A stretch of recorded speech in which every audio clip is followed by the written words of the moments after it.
Selon Edouard Bizimana, ambassadeur du Burundi à Moscou, des ressortissants burundais vivant en Ukraine tentent de regagner les pays limitrophes comme la Pologne, mais sont toujours bloqués dans le pays, en proie aux attaques de l'armée russe. Ils éprouvent des difficultés pour sortir du territoire ukrainien. L'ambassade a été saisie par certains citoyens burundais qui vivent en Ukraine et qui tentent d'en sortir pour entrer en Pologne, fait savoir le diplomate dans un message envoyé le 1er mars à la communauté burundaise de Russie, de Biélorussie, de Lituanie, de Pologne, d'Estonie et de Lettonie.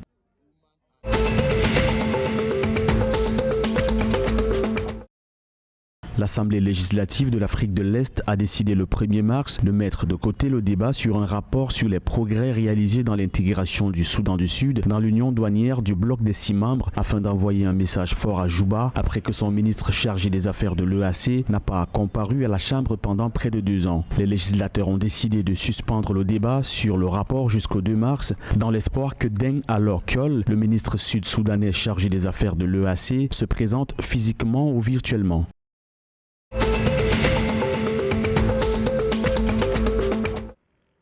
La Tanzanie accueillera un centre de lutte contre le terrorisme dans un centre commercial de Dar es Salaam pour renforcer, faciliter et combattre les menaces terroristes en Afrique australe. Le centre, lancé le 28 février par la communauté de développement de l'Afrique australe, faisait partie des résolutions de 2015 du bloc de 16 membres visant à adopter les efforts régionaux contre le terrorisme, l'extrémisme violent et les crimes organisés. Le ministre tanzanien de la Défense, le Dr Stergomena Tax, a déclaré que le pays avait proposé d'accueillir le Centre régional de lutte contre le terrorisme qui s'occupera vigoureusement de menaces à la sécurité.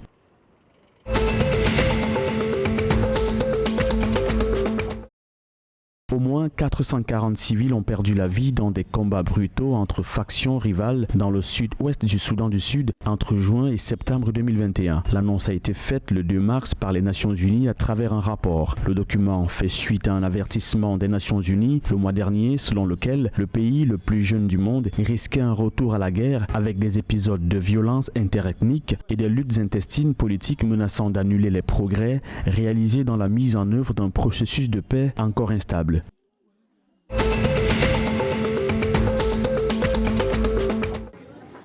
L'Éthiopie et l'Italie ont signé un accord de subvention d'1 million d'euros pour le service d'enregistrement des informations d'état civil. L'accord a été signé entre le ministre des Finances Ahmed Shide et la vice-ministre italienne des Affaires étrangères et chef de la coopération internationale Marina Sereni. Les deux personnalités ont également discuté des moyens de renforcer davantage la coopération et le développement entre les deux pays selon le ministère des Finances.